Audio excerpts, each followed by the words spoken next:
Hi my babies, hi, and welcome back to another Sunday in Mimosa. Today's Sunday in Mimosa is Why All Business is in Good Business.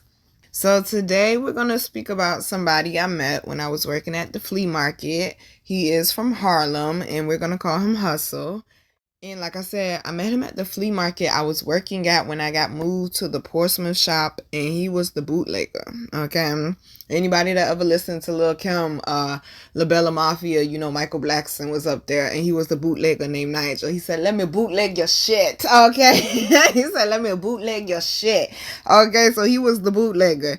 So we would get some music from him, but he was the movie man. So he had all the movies, and they be really clear. They were like really like clear clarity. So me and him ended up building up our friendship.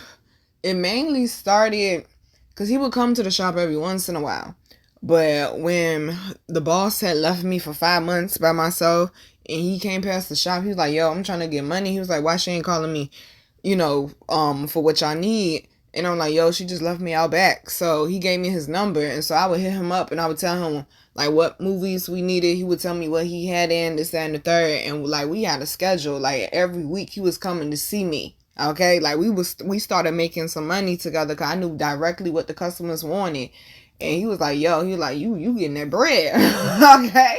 And he always loved my hustle and my drive because I was hungry for it. I wanted it so bad. I wanted to get out of my mama's house so bad. I was hungry for it. Okay, I was working at the flea market shop and I had started FAB Boutique. I was trying to get it as much as I could. Now the problem came in when he started flirting with me. And back then I was like more introverted and I wouldn't speak up for myself. I just got out of an abusive relationship and shit, so but I would kind of like brush it off and like pay him no mind. But he wasn't disrespectful with it. But he did mention like when he would flirt with me, he was like, I really like your mind and I like your hustle. I like your drive. Now he was in his 40s and I was in my early to mid 20s. He also had a baby mama. He was definitely a hoe, but he had a lot of money though. But he looked like Planet of the Apes. Okay, Mighty Joe Young. All right, Godzilla. And I'm like, no, for real though, he did look like Planet of the Apes. Okay, I'm definitely not playing about that. He definitely looked like Planet of the Apes. Okay, and yeah, he looked like a baboon's ass basically. But he had a lot of money, so to any female that was shallow or any female that just wanted to use him for his money, like that's how he would get chicks. But me, on the other hand, I don't care if you got $1 million, bruh. Like, at that point in time, for me, he was too old. He was too shallow. Okay? Like, he just thought money was everything. Like, I got money. I could do anything I want. I got money. I could get whoever I want. Like, no. Like, some of us move off of morals, integrity, character. Yeah, so Mighty Joe Young basically just thought that all women want is money because he has a lot of it. He could do whatever he wants to do. And that was not the case with me. So, like I said, he would flirt, but he would always say, yo, we need to do business together. We need to do business together. I like your hustle. I like your mind. I like your drive. But then he also, like, he would open up to me and tell me stuff. And he had this quote unquote girl that was a model who had a boyfriend. And he paying for this girl's crib. He paying for her groceries. He paying her bills. He paying for her photo shoots and stuff. But she was fucking him on the side. Even though she had a boyfriend. And like he was always walking around, had somebody like recording her and stuff. Because he was trying to get her to be famous and blow her up. And it's like she sold her soul just to end up nowhere. She was a beautiful girl. She really didn't need him. But like the type of modeling and stuff she was doing like that extra sexy type modeling, lingerie and stuff. Like, baby, that market, okay, that's gonna run out. Like, she could have definitely been a runway model if she had the proper training and stuff. But he from New York, and when they come down here, they tend to be some quick talkers, okay? They tend to be, okay, you can't fool me, baby, okay? You can't fool me, but, I mean, the girl wanted to look like she had it, and she wanted to be famous and stuff, and she really believed he was going to take her somewhere, not knowing that he wasn't, okay? Not knowing that he wasn't. So I already knew, like, what type of guy he was. I'm like, that's disgusting to me, okay? I mean, I understand there's females that do, and you gotta do what you gotta do, but to me, that's just disgusting. I'm not talking about, like, professional sex workers, but I mean, like, shorty, you got a whole boyfriend on the side, and you fucking this man, and he paying for, like, never mind. To each his own, never fucking mind, okay? So he also, because he calls himself a DJ, but he was selling bootleg movies. I've never known him. Okay, he don't even own a fucking turntable. Okay, he's never been to the club to DJ. All right, he's just a bootlegger. Okay, he's just a bootlegger. And I told him that, he used to get mad at me because I would tell him shit like that. I was like, you ain't no damn DJ. You need to take DJ off your name. You ain't even got no turntable. He was like, yo fucking mouth, yo. I would be crushing his little ego. And that's another reason why he liked me. But he be like, yo, you hurt my feelings. I'm like, I'm telling you the truth, because somebody need to pop that balloon that you got, because you way too far up in the air, because you think you the man because you moved down here from Harlem. If you was the man, baby, then you could have stayed in Harlem and been the man in Harlem. Okay, why you had to come to VA to be the quote unquote man? All right. And then also, he had some, okay, I ain't gonna lie, he was smart. He was smart, because I could tell he not like that. Even though he looked like he built like that, I could tell he can't fight. I could tell he can't fight. Even though he a diesel dude, I could tell he can't fight, though. Okay, it's like everything to cover up his ego. It's everything to cover up his ego. He moved somewhere where people don't know him. He claimed he a DJ. He got all this money. He looked like, okay, a baboon's ass in the face. He walk around with all this jewelry on. And it's just like he just slick of the mouth. He's talented with lies. He's a talented liar. That's what it is. He's a talented liar, because as far as I know, the man has no talents. But I guess that's some people's talent. They're great at lying. They're great at lying. But like I said, he was smart though. Because one thing he definitely did do, because he stay out bad news for some reason. I don't know what it is about bad news. A lot of New Yorkers love bad news, y'all. But he stayed out there, but he got him some soldiers out here. And that was the smart thing that he did. I remember he bought a guy in the shop one time when he came to drop off some bootlegs. He actually had like 2 guys with him.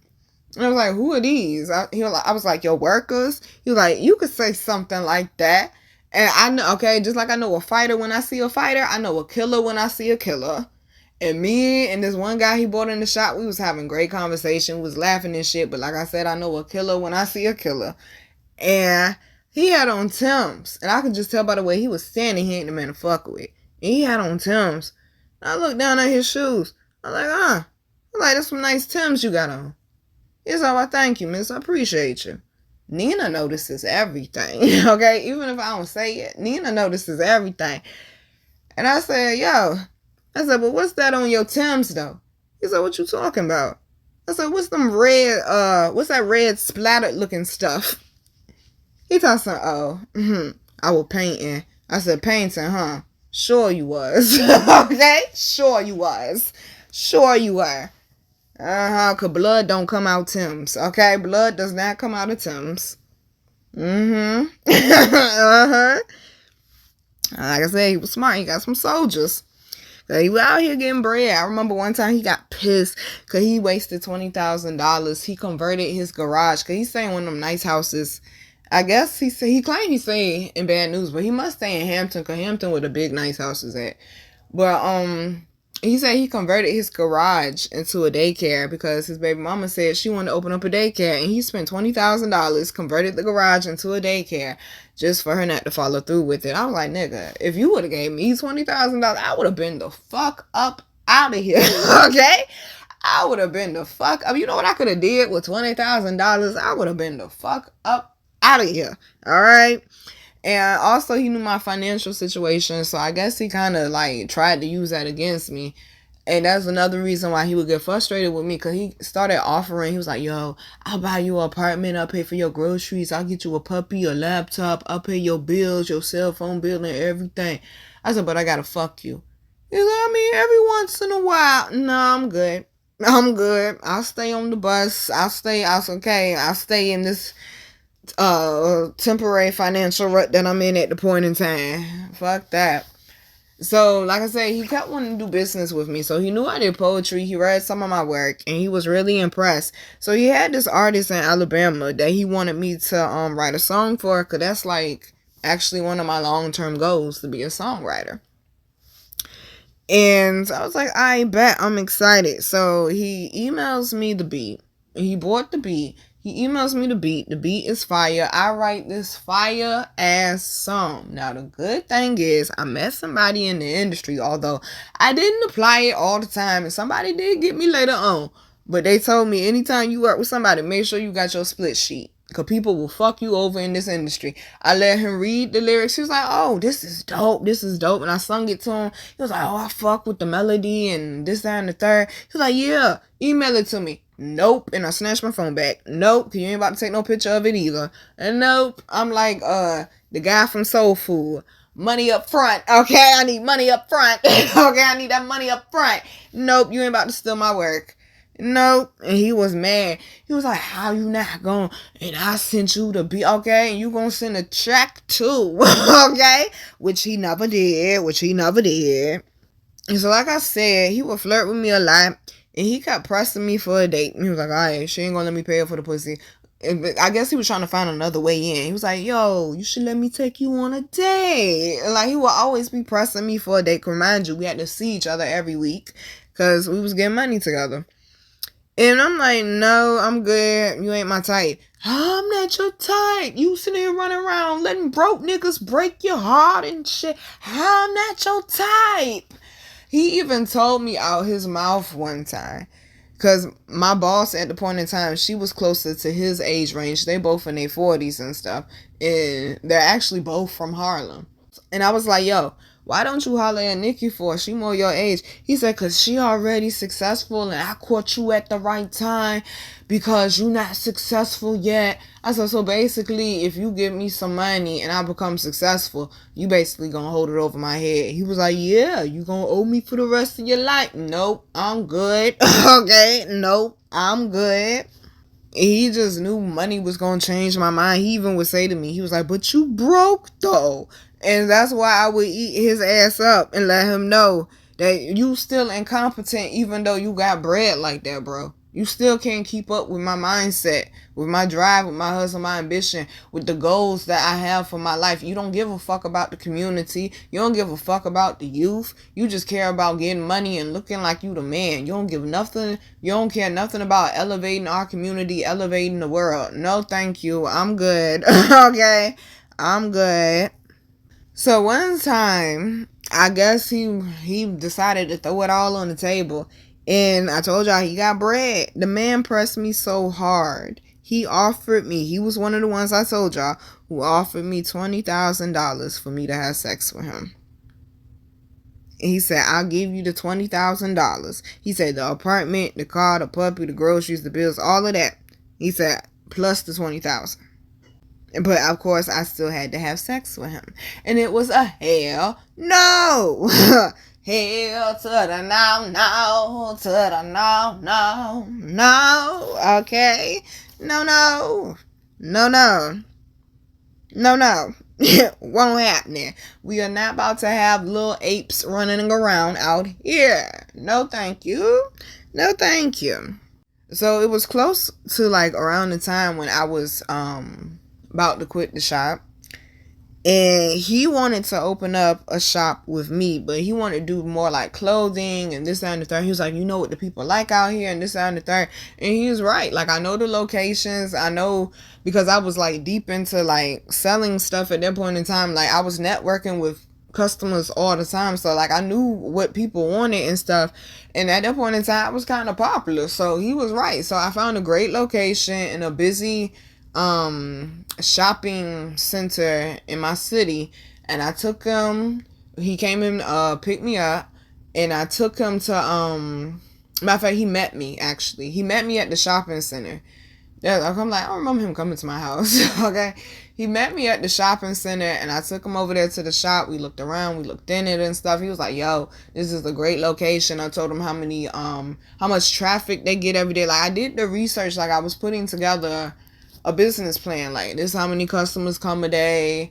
Like, it's a neighborhood right here, it's a neighborhood over there. Okay, the highway is right there. This is a very busy area. And I was explaining to him the history of the area and stuff like that. And he was just impressed. He was like, yo, you really not playing? No, I'm really not playing. And then I even told him we could put this over here. We could put that over here. Put the register right here. So that way we have a clear view of the shop and able to welcome customers as they come. Like, yo, I had the shit planned out. Okay? Like, I had the shit. I was hungry for it. I had the shit planned out. Just for him to say, yo, let's go sit down, let's go get a bite to eat, and let's discuss the shop. All right, cool. So I take him past this black-owned restaurant that I've been to before, and actually technically my first performance, even though I don't count it as my first performance, but I took him past there because, like, I try to support local, especially local black-owned businesses. I be trying to take, especially people from out of town, I be trying to take them past, you know, like, local stuff. Like, check us out now. We got our own culture. Check us out. So we go, we sit down, and I order okra. Okay? I ain't had okra in a minute. I like it fried, breaded and fried. And I had just started liking okra back then. So I was like, oh yeah, I'm gonna need that okra. He was like, okra? The fuck is okra, yo? Like, you ain't never had okra? You ain't got okra up there in New York? He said, that's some country Bama ass shit. He always tell me something, that's some country. It sure is, nigga. And you moved your northern ass down here to the country Bama ass shit. So get with the program or get the fuck on, okay? And that go to all you motherfucking out of towners, okay? Like Pusha T Malice, one of them said, Virginia's for lover, but trust is hate here for out of towners who thinking they gonna move weight here. When you come to the 757, you in our shit. Respected as such or get your ass the fuck on. I don't want to hear about what you used to do when you was wherever the fuck you used to be. You ain't there now. Right now you in the 757. You respect it and you ride with us. Goddamn it, you get your ass the fuck on. Period. Period. Period. So the lady brings the okra. Okay. I was crushing it. I was crushing it. So he tries it. First off, he's in there complaining about it. He turning his nose up at it and he taking a fork. I'm like, who the fuck eats okra with a fork, bro? Like, if it's breaded and fried, who the fuck eat okra with a fork? I'm like, what are you doing? And he's sitting there picking at it. Like, this is not the Food Network, my nigga. Say grace and eat. Okay? Say grace and eat. You know what he does? He tries a piece. He was like, this some country ass shit. I said, it ain't that bad though. And he gets some ketchup, and puts it on the okra. He said, oh yeah, that's much better. I said, you fucking bugging. I ain't never known nobody to eat no ketchup on no okra. I said, what are you doing, bruh? I try it. Tell me why I eat ketchup on my okra now. I eat ketchup on my okra. That's why you should be open-minded. I'm like, ketchup on okra? I ain't gonna, it is good. I ain't had it in a minute though. I still eat it plain, but with that ketchup, that shit is good. But, so we sitting there and I'm waiting for her to bring us, you know, the waitress to bring us our entrees. And he was like, oh, I got something I need to tell you. And I was like, what? After I done did all this work and then looked for the place, the location, and contacted the people, did the research on the customers and the type of market that we would be in and this, that, and the third, for this man to tell me, I tricked you. I just wanted you to go on a real date with me. He didn't give a fuck about opening up a shop. He didn't give a fuck about none of that. I was pissed. I'm like, so you had me do all this work, make me think that, you know, I'm about to get up out the flea market and be making some more bread so I can get on my feet just for you to do this. And see, I should have known then. Nigga, you food. And I should have left his ass alone then. I should have known then. Your ass is food, bro. Because you always flirting with me. You always trying to have sex with me. Like, you can't never be professional. And I should have known that nigga was fool. He really think his money is power. And that's another reason why I don't give a fuck about how much money somebody got. Who are you as a person? Period. You got a foul heart. I can't fuck with you. Okay? I can't fuck with you. Okay, the God in me will not allow it. I done too much growth and too much elevating to allow that shit. Yeah, I was pissed. I got tricked. I was pissed. I was pissed. So I ended up quitting the flea market, and he still had my number, and we were still cool, and I still consider him a friend. So he would hit me up every once in a while, and we would chop it up, and I mean for hours. I don't know, it seems like when I get on the phone with people, like conversation be flowing. When I actually choose to, open up and have a conversation do be flowing. 'Cause I could talk about anything. Like, we go all around the world with the conversation. So, like, as far as I know, we was cool. We was good. We was Gucci. And so I started going live more on my Facebook, and like people would be interacting with me and stuff, or I would post a video speaking on something, and people would be interacting or sharing it, and like commenting and saying how they fuck with what I was saying. And he hit me up. He was like, your live was popping today. I was like, yeah, I appreciate it. I just want to get up there and speak my mind right quick. I'm like, it ain't no biggie. Like, I don't think nothing about it. Nina just being Nina. I got something to say. Let me get on my soapbox. Okay, then we gonna hop off and go about our day. He was like, you should definitely, well, they weren't calling it podcast. They were calling it a radio show. He's like, you should definitely get involved in this radio show thing that, some people I know got going on. I'm like, oh, who is that? The Rough Riders? Rough Riders? The Rough Riders? Or you mean like some little made up shit? Okay? I'm like, I know you ain't talking about Mr. Earl's Rough Riders, DMX Rough Riders, not those. He's like, no, for real, those. So he told me about Mr. Troy, who ran, I don't know if it's the Maryland chapter or it's DMV chapter of the Rough Riders, but I added Mr. Troy. Mr. Troy will hop on my lives just to watch and like tune in. Cause like I told y'all, Rough Riders at the point in time on their website, they had a website where, they had like these little mini radio shows. They had people doing radio shows. It was really podcasts, but I don't think it was called that just yet. Cause this was 2016. So I don't think it was podcast just yet. But I did go on the website. I checked out the website. They was getting traffic. It was, now mind you, this before podcasts and shit like that was really popping off, okay? So they had like 10,000 people subscribed to their website, which is a lot before, people knew about podcasts and stuff. That's a lot of people. I was like, yo, that's dope. And he was like, yeah. He was like, I've been, speaking to Troy about you getting the show and stuff. And he was like, we both, cause he, like I said, Mr. Troy started watching my lives and stuff. He was like, we both think you would be really, really dope as like a female, like host, radio host or whatever, to have your own show up there. I was like, me? For real? Are you serious? I said, did y'all run this past DMX? Okay. I was like, did y'all run this past DMX? Y'all just making decisions and shit. They were like, no, like for real.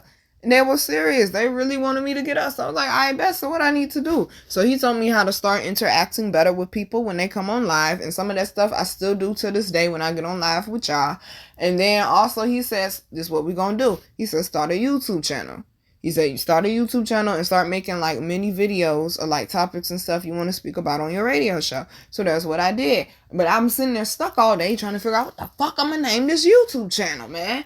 And then just out of nowhere, the Virgo Garden came to me. I was like, I don't know. That's what I got. I'm going to rock with it. I'm probably change that shit later. And so I started a YouTube channel. I named it the Virgo Garden. Okay. And I started posting videos. I think one of the videos is still up. I just made it unlisted. But I started like posting videos of topics and stuff. And I would send them the links. And it was like, all right, that was a good topic, this, that, and the third. But they would give me pointers and stuff, and I appreciate it because it helped me grow, I guess as a social media personality, I guess. I don't want to be that shit. I'm Nina, okay? I don't give a fuck about all this influencer and social media personality. So I am the personality, okay? The fuck? But, of course, that didn't work out with the radio show thing. And one of the reasons why it didn't work out is because he was more focused on trying to fuck Nina instead of make money with Nina. Okay? So he ended up running across this girl who, she did a song. The song was okay, but it was the video. When she put out the music video was fire. I'm not gonna lie, I ain't gonna take nothing from that lady. That music video was fire. She a local artist. Music video was fire. So it started getting some traction and stuff, and everybody was like, yo, that shit fire, this, that, and the third. I'm like, yeah, that shit dope. But I'm listening for lyrics and everything else as well. Video was mad creative. The lyrics, they was alright. They was alright. It wasn't nothing that like grabbed my attention. The music video itself grabbed my attention, but not the actual lyrics. So he came across her and he did the same thing he did. He did with the model lady. Hey, yo, I'm from Harlem. And he probably was using Rough Riders at first, he wasn't rolling with the Rough Riders. But I forgot. Oh, it was Andre 3000. He took a picture with 3 stacks. That's what it was. He took a picture because he ended up on some type of movie premiere or something because he was cool with Mr. Choi. So, like, he started popping up at, like, certain industry stuff. And he took a picture with 3 stacks. Andre 3000 from Outkast, for those who don't know. And he posted it as his profile picture, making it seem, see, and that's why celebrities gotta be careful. Okay? That's why they gotta be careful, man. Because the people will just take a picture with them, and they got people out here thinking they cool like that. No. Okay? 3 stacks don't know you, bro. Okay? 3 stacks don't know you, bro. Okay? 3 stacks don't. He took a picture with a fan, and you got the picture up there like y'all cool. So I'm pretty sure he was riding off of that, the picture with 3 stacks and the whole Rough Rider thing and stuff, because he was allowed to use the logo and stuff. Like, yo, okay, y'all, the Rough Riders, listen, y'all need to be a little bit more careful, okay, who y'all let up in y'all shit. Y'all need to protect that, okay? Y'all need to protect the legacy, all right? Because y'all got Fugazi people slipping through the cracks, let me tell you, okay? We're not gonna let the legacy go down like that, okay? Like, no, sir, okay? Mr. DMX do not know you, okay? Straight up, if he did, you wouldn't be nowhere near associated with them. Trust me when I say. But that's how my Virgo Garden channel did start, though, y'all, because of him. But back to this local artist. So he wrote off of all of that, which is usually what people from out of town do. Okay, they create this big story of who they was, this big shot person they were back at, okay, if you was such a big shot back at home, then why you ain't there? Okay, why you ain't there? Why you come here for? Okay, exactly. But so he got up in the girl ear and he convinced her. Now he's her manager, but he know I do music as well. He was like, yeah, we need to get you in the studio and maybe you and her could do something. I don't know about that, okay? And then I ain't desperate for features. Like, I'm open to features. Make sure you have that deposit. I'm open to features all day. Poetry, music. You just need me to do a skit. I'm open to all of that. Okay? Ad-libs. Open to all of that. However, okay? And no. Because you want me to start ghostwriting for her is what you want me to do. I caught it before you even tried it. And I called him on that shit. I said, you want me to ghostwrite for shorty, don't you? I mean, some of the biggest artists in the industry got ghostwriters. I'm not trying to hear that shit. No, if you write your own shit, or get the fuck on. Period. It ain't that hard. Either the talent is your pen. Anybody could speak, bitch. You a spoken word artist, okay? Anybody could speak. The hell? No, the talent in that pen. What you got? Okay, what you got? No, I'm not ghostwriting for shorty. So next thing I know, cause I told him, cause he kept coming to me. He was like, "What should I do with her next? You her manager? Why you keep coming? Ask?" I'm legit telling this man how to manage this lady career. I'm like, she need to pay me, cause everything I tell you to do, you go do it, and then she all happy thinking you came up with it. I'm like, well, she need to do a photo shoot. She need to do this. She need to do that. Do she got a follow-up track? This track has got a lot of traction. Do she got a follow-up track? This, that, and the third. Me not knowing how expensive this shit is. Now I understand why she ain't had no follow-up track. Okay, now that I'm putting out my own music. But if you financing, why are you, okay? So he was like, yeah, you're right. She do need a follow-up track. We need to keep it popping. We need to keep it going.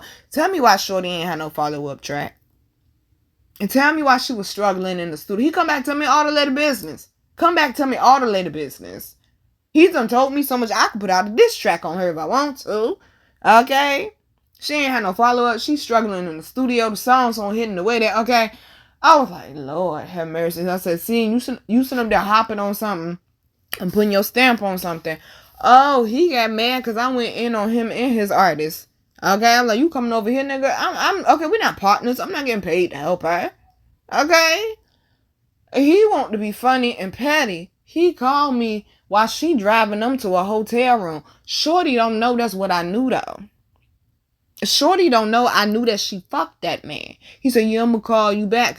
He said, turn left. He said, the hotel gonna be on the left side. I knew that she fucked him. Just for her, guess what? To still be a local motherfucking artist. She had $20,000. I bet you that, though. I know that she got some upgrades to that look. Okay? Yeah. And guess what? He said, I'm going to call you back. That nigga called me back 45 minutes later. I said, damn, that was quick. He said, what you talking about? I said, y'all had sex, didn't y'all? He started laughing. See, when he started laughing, I mean, I caught his ass. I said, yeah, I know y'all did. I said, damn. I said, that was quick. He was like, hey, listen, you ain't got to be so disrespectful, yo. Nah. And then she said, there fucking you thinking that she getting down. Bitch, you ain't went nowhere. Okay, the fuck? I said, oh, no. Okay, that's how you know that shit mediocre. If you got the fuck to get on, that mean you mediocre, boo-boo. Okay? That mean you mediocre, boo-boo. You got the suck to get on, that mean you mediocre, boo-boo. Okay? That mean you mediocre, boo-boo. I'm just saying, okay? And plus, you need a ghost rider. Come on now, what are we doing? Okay, what are we doing? So, the thing is, though, when they was driving to the hotel, I forgot. When they was driving to the hotel, he had already told her the feedback I was giving him. I'm like, okay, you coming, you asking me, then you telling her what I'm saying. So, she get on the phone while she driving to the hotel. She get on the phone, and she on the phone with somebody else. Yeah, he on the phone with that girl that be talking about my career. Well, bitch, I'm talking about your career because he come and asking me advice and then he doing what I'm telling you. You're welcome. Okay? I said, oh, she got an attitude. Okay, back. You're welcome. Okay, I know you fucked that Planet of the Apes Mighty Joe Young looking ass nigga, though. I know that, though. Okay, this is what I mean. Youngins, don't sell your soul. If you got talent, you ain't got to sell your soul, baby. Okay? You ain't got to sell your soul, baby. The right person, the right wave, the right influence, or whatever it is will come along when it's time to. The right opportunity will come along when it's time to. Just keep working on your craft. You do not have to sell your soul, and that go for the man as well. You do not have to sell your soul. So yeah, now Shorty got traction with me, cause I give a fuck less the beef with you, okay? But she got traction with me, and she probably still mad to this day, but that's her problem. So the big fallout. I was getting ready for a performance.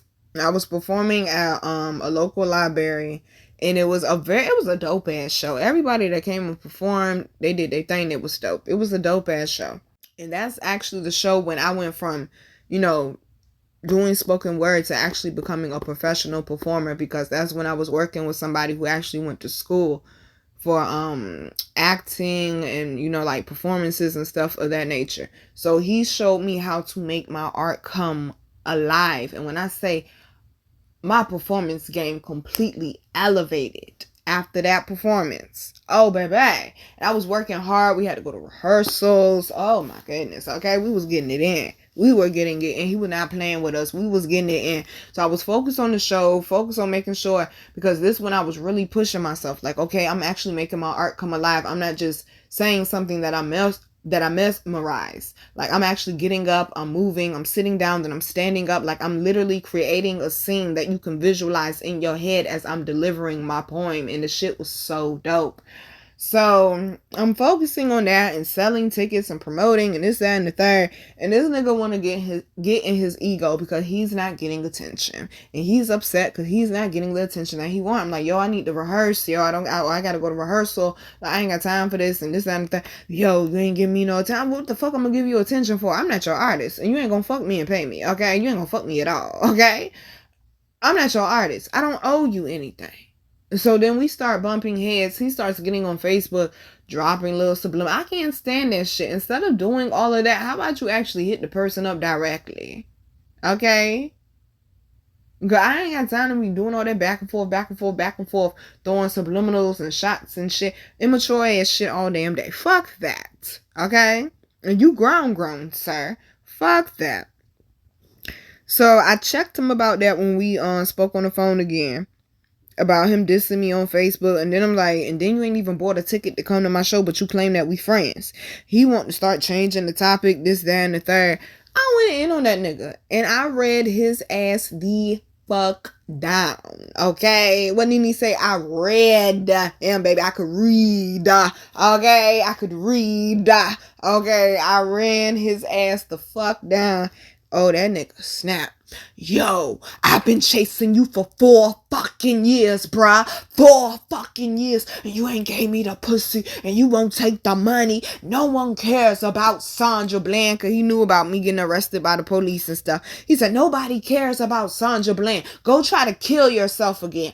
I cussed that nigga the fuck out. Hung up on him. And that's the last time me and that motherfucker ever spoke. It was disrespectful 4 years ago. It was disrespectful 4 years later.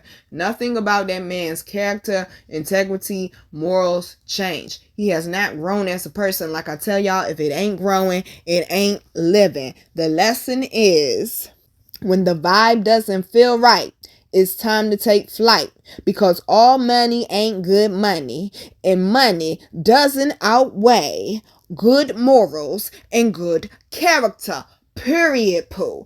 All right, babies. I'm your girl, Virgo Garden. If you didn't know that shit, I bet you know that shit now. How to follow me, how to book me, and how to get my wonderful, beautiful, amazing products that you all love so much will be down below in the description box. I love you, babies. Please, honey. Okay, learn from mother. Okay, learn from mother. Don't sell your soul. Because if somebody keep trying to pressure you for this or pressure you for that, whether you a man or a woman, men get pressured too. Okay? It's because they really ain't got shit to stand on. They, trust me, if they trying to make you have sex with them and I'm gonna pay you and y'all trying to do business together, it's because, baby, you really are the talent. That's why. You're the one that's really the winner. You're the gold mine, not them. And that's why they gotta use their money to manipulate you. Even if they ain't trying to have sex with you, they just may want to be dominant over you. That's why they gotta use their money to manipulate you, because that's all they fucking got. They don't have creative ideas. They don't have their third eye even open to even be able to visualize and see visions of things. Okay, they're not a seer.